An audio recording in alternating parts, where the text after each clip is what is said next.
कि जब आत्मा ने रोई हृदय से मालिक को, तो इसकी पुकार जाती है धर्मराज के दरबार में। और यहाँ एक विधान बना रखा है, कोई ना कोई गुरु पहले अवश्य धारण करते थे, गुरु के बिन भक्ति नहीं करते थे। पांडवों का गुरु थे श्री कृष्ण जी, तो श्री कृष्ण को गुरु भी धारण कर रखा था। अब इसकी पुकार गई वहाँ धर्मराज के दरबार में, उसकी खुल गई वहाँ सीढ़ी।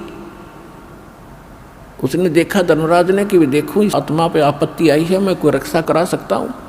उसने देखा कि इसने एक ऐसा दान कर रखा एक साधु संत को कपड़े का, इस तो पता नहीं कितना क्रेडिट दिया जा सकता है। तो वहाँ से रिफ्लेक्ट होकर के श्री कृष्ण में आई वो नो की नो पावर मालिक की।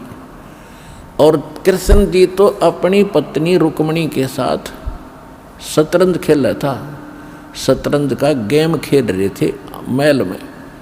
जो ही उसने शतरंज डाली, उसमें बोलते हैं कच्चे 12 पक्के 18 पौ 12 जैसे भी उसके होते, तो 5 सेट डाले थे और बोलना था पौ 12 कच्चे 12 जैसे वो बोलते हैं खेलने में। उसी समय हाथ आकड़ गया उसका नु, और नु बोला अनंत अनंत अनंत। अब कृष्ण नहीं कर रहा था, वह परमात्मा की पावर उससे करा रही थी। अब रुक्मणी ने उसका हाथ पकड़ दिया कि अनंत अनंत क्यों बोल रहे हो, आगे आगे बोल, इस कच्चे 12 पक्के 12 कुछ तो बोलना था, ये ऐसे क्यों बोल रहे हो आप। तब उसने कहा कि रुक्मणी कर पकड़ा मुस्काई, गरीबदास साहिब जी की अमरवाणी से दास सुना रहा है। रुक्मणी कर पकड़ा मुस्काई, उसका हाथ पकड़ कर हंसने लगी। अनंत कहा मोह को समझाई, ये अनंत क्यों कहा इसका मुझे बता। अब कहते हैं दुस्शासन ने द्रौपदी पकड़ी और हमरी भगत सकल में सिखरी, जय हमरी भगत पिछोड़ी हुई तो हमरा नाम न लेवे कोई। वहाँ कृष्ण नहीं बोल रहा था, कृष्ण को बुलाया जा रहा था भगवान के द्वारा, और परमात्मा की पावर ही उसके पास वहाँ से भेज। जैसे जड़ से खुराक आती है पौधे में, पौधे से जाती टहनी में, टहनी के फल लगते, तो वो फल देने वाली टहनी है, उसका देने वाला जड़ है, टहनी के बस का नहीं था, ये समझ लेना। क्योंकि जब इस फार्मूले को आप समझोगे अध्यात्म ज्ञान को, जब आपके समझ में आएगी और आपकी दृष्टि वहीं टेकेगी जाके कि करे कराओ साइया मन में लहर उठा, दादू सदर जीव के आप बगल हो जाए। कृष्ण कहते सर धरी थी और करने वाला खुद था वह। रुक्मणी कर पकड़ा मुस्काई, अंत कहा मोह को समझाई, दुस्शासन ने द्रौपदी पकड़ी और हमरी भगत यानी भगवान की भगत सकल में सिकरी, और जय हमरी भगत पे छोड़ी हुई, जय हमारा भगत हार में आ गया तो भगवान का नाम ना लेवे कोई।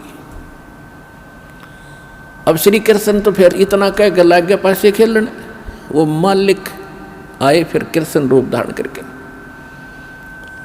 श्री कृष्ण रूप बना के परमात्मा सूक्ष्म रूप में द्रौपदी के सिर पे आकर बैठ गए। कहते हैं तनदेही से पासा डारी, कृष्ण तो अपना वहां खेल रहा है और पहुंचे सूक्ष्म रूप मुरारी कबीर परमात्मा। खेचत खेचत खेच कसीसा, सिर पर बैठे हैं जगदीशा, द्रौप सुता के तीर बढ़ाए, शंख शंखों पार न आए, द्रौप सुता ने दीनी लीर और जाके अंत बढ़ाए चीर।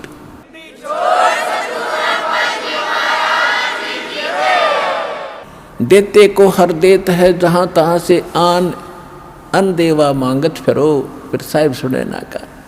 फिर काफी समय के बाद जब श्री कृष्ण जी उनके घर आए, तब द्रौपदी ने पूछा कि हे भगवान, आपने मेरी ऐसे कौन सा मेरा शुभ कर्म आगे अड़ गया जिससे आपने मेरी इज्जत रखी। अब वो कृष्ण ने नहीं पता क्या हुआ, उसको तो बताया गया फिर कि आप ऐसे आए थे, मैंने आपको याद किया था, मेरी चीर हरण हो रहा था, आपने दया कर दी। तब श्री कृष्ण में भी को पिछले 3 लोग की ये कुछ शक्ति है, इनमें भी कुछ दिव्य दृष्टि होती है। इसने जब ध्यान मग्न होकर देखा कि कौन सा पुण्य इसको मिला, तब उसने बताया कि द्रौपदी, तूने एक बार जब तू कंवारी थी राजा द्रौपद के घर नहाने गई थी, और तूने एक साधु संत को एक बिलहात का एक छोटा सा टुकड़ा साड़ी का पाड़ के दिया था, उस महात्मा को दिए हुए फल, उस टुकड़े का फल आपको इतना मिल गया।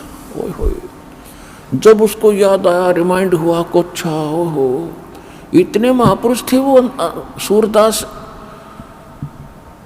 तो कहती है कि एक लीर माने छोटे से टुकड़े के कारण मेरे हो गए चीर अपार, और जय मैं पहले जानती कि ऐसे समर्थ है ये, तो सब कुछ देती वार, कि उसको ना जाने के दान दे देती, उस महापुरुष को पता नहीं क्या समर्पण कर देती।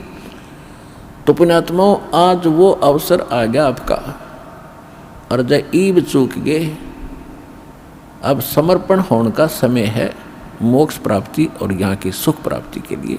इसलिए आपको उदाहरण सुना है।